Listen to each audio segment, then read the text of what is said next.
PR পদ্ধতিতে নির্বাচন চায় ইসলামী আন্দোলন, সমর্থন জামায়াতের।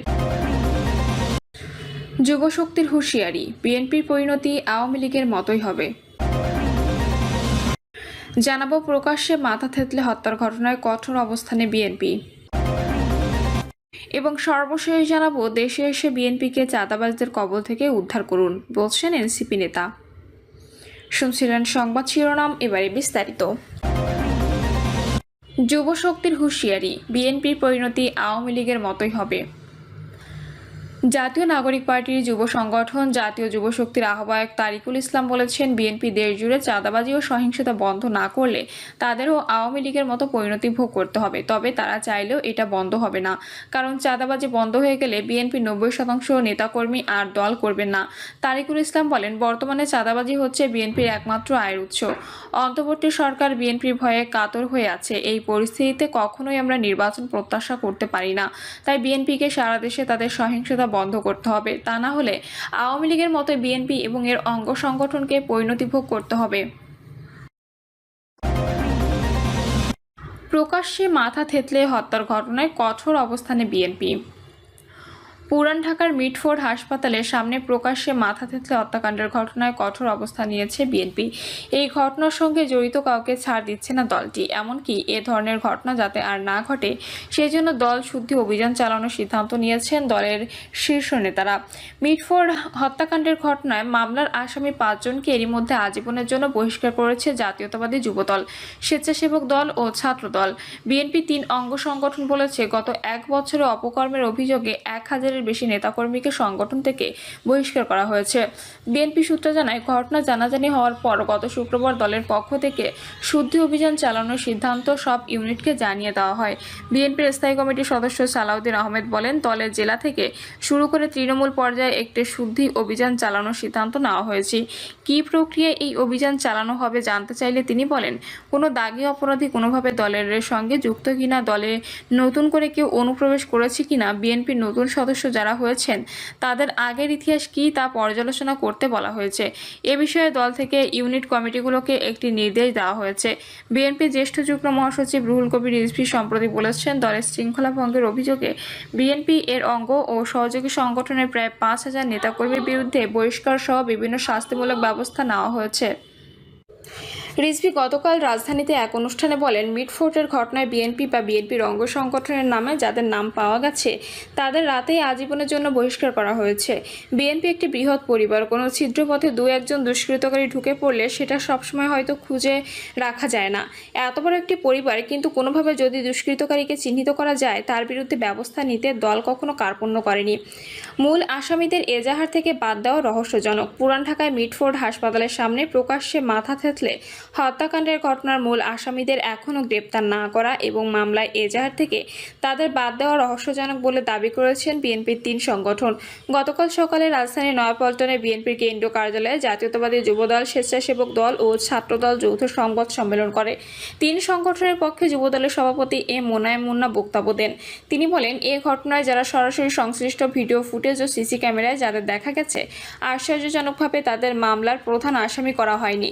যারা প্রাণঘাতী আঘাতগুলো করেছে তারা অদ্যাবধি গ্রেপ্তারও হয়নি।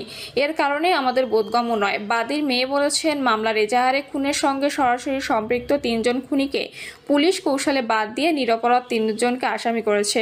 ঘটনার 60 ঘন্টার বেশি সময় পেরিয়ে গেলেও খুনির প্রমাণাদি হাতে থাকা সত্ত্বেও অদ্যাবধি মূল আসামিদের গ্রেপ্তার করা গেল না। এটি একটি বিরাট প্রশ্ন, রহস্য। মোনায়েম মুন্না বলেন, কারা কেন এই 3 আসামিকে বাদ দিয়ে নতুন করে অন্যজনকে আসামি করলো এটি আমরা জানতে চাই। আর ঘটনাটি বুধবারের। শুক্রবার এই ঘটনা ব্যাপকভাবে প্রচারিত হয়েছে। 2-3 দিন আগের ঘটনা কেন 2 দিন পর প্রচার করা হলো, এর পেছনে কারা জড়িত সেটিও খুঁজে দেখা উচিত। আপনাদের মাধ্যমে দেশের আইন প্রয়োগকারী সংস্থার কাছে এই প্রশ্নটি রেখে যথাযথ ব্যবস্থা গ্রহণের দাবি জানাচ্ছি। তিনি বলেন, আমরা এক তীব্র মানসিক যাতনা নিয়ে এই সংবাদ সম্মেলন করছি। দেশের সার্বিক আইন শৃঙ্খলা পরিস্থিতিতে আমরা অত্যন্ত উদ্বিগ্ন। এই নৃশংস বর্বরতা প্রত্যক্ষ করে পুরো জাতি স্তম্ভিত। আমি এই নৃশংসতার তীব্র নিন্দা, প্রতিবাদ ও ধিক্কার জানাচ্ছি। সভ্যতার এই সময়ে এমন আদিম বর্বরতা আমরা কোনোভাবে মেনে নিতে পারি না। এই ঘটনার সংশ্লিষ্ট ইন্ধনদাতা হিসেবে যাদের নাম এসেছে মামলায়, যাদের আসামি করা হয়েছে, তার মধ্যে আমাদের 3 সংগঠনের 5 জনকে গতকাল আজীবনের জন্য বহিষ্কার করেছি। আইন শৃঙ্খলা রক্ষা বাহিনীর প্রতি আহ্বান জানিয়ে অতি দ্রুত তাদের গ্রেপ্তার করে আইনের আওতায় আনার জন্য সাংগঠনিক দায়বদ্ধতা ও জবাবদিহির জায়গা থেকে যা কিছু প্রয়োজন আমরা সেই ব্যবস্থাগুলো নিয়েছি। অভিযোগ পেলে কাউকে ছাড় দিচ্ছি না। তিনি বলেন, বিদ্যমান পরিস্থিতিতে সরকার ও আইন শৃঙ্খলা রক্ষা বাহিনীকে কঠোর হতেই হবে। আপনারা আইন শৃঙ্খলা পরিস্থিতির উন্নতিকল্পে কার্যকর পদক্ষেপ নিন। এখানে আমাদের যদি কোনো ধরনের সহযোগিতার প্রয়োজন হয় আমরা তা করতে সর্বদা প্রস্তুত আছি। প্রিয় দর্শক, এই ছিল এখনকার সর্বশেষ সংবাদ। আপডেট সব সংবাদ পেতে চ্যানেলটি সাবস্ক্রাইব করে বেল আইকনটি ক্লিক করে রাখুন।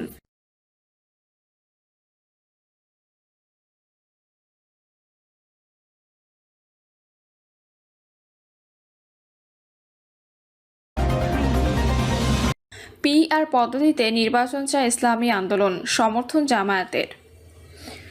সংবিধান ও রাষ্ট্রীয় সংস্কার সুরক্ষা নিশ্চিত করতে জাতীয় সংসদ নির্বাচনে ভোটের অনুপাতে আসন বণ্টন পদ্ধতির দাবি জানিয়েছে চরমোনাই পীরের নেতৃত্বাধীন ইসলামী আন্দোলন বাংলাদেশ।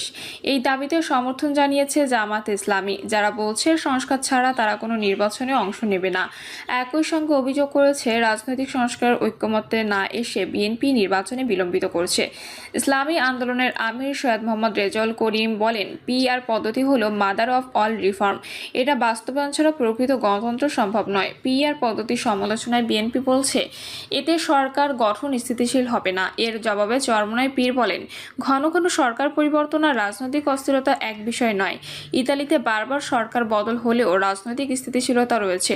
আর বাংলাদেশে 1981 সাল থেকে প্রায় একই দল দীর্ঘমেয়াদে ক্ষমতায় থাকলেও স্থিতিশীলতা আসেনি।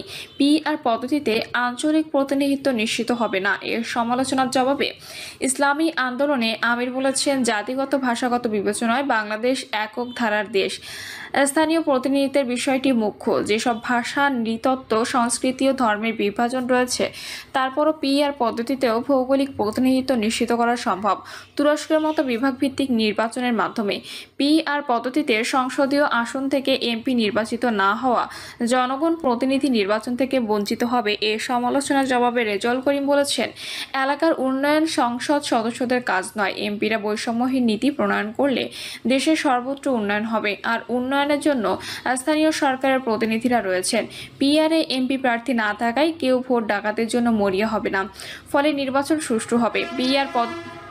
পিআর পদ্ধতিকে সংস্কারের সুরক্ষার একমাত্র উপায় আখ্যা দিয়ে বিএনপির প্রতি ইঙ্গিত করে চরমোনাই পীর বলেছেন, জুলাই সনদের আইনি মর্যাদা নিয়েও মতানৈক্য রয়েছে। ফলে এখন চাপে পড়ে সংস্কারে রাজি হলেও পরবর্তী রাজনৈতিক সরকার সংস্কার রাখবে কিনা অনিশ্চয়তা আছে। 40 থেকে 49% ভোটে 2/3 সংখ্যাগরিষ্ঠতা পেয়ে একক কর্তৃত্বে সংবিধান কাটাছেঁড়ারও নজির রয়েছে। বিদ্যমান ব্যবস্থায় আগামী নির্বাচনের একই পরিস্থিতির আশঙ্কা রয়েছে। ফলে সংস্কার ভেস্তে যেতে পারে। সংস্কার না হলে জামায়াত নির্বাচনে যাবে না। বিএনপি নয়, অন্যান্য দলই সংখ্যাগরিষ্ঠ জনগণের প্রতিনিধিত্ব করে বলে দাবি করেছেন জামায়াতের সেক্রেটারি জেনারেল মিয়া গোলাম পরোয়ার। তিনি বিএনপির প্রতি ইঙ্গিত করে বলেন, একটি দলের কারণে সংস্কারের ঐকমত্য আটকে যাচ্ছে।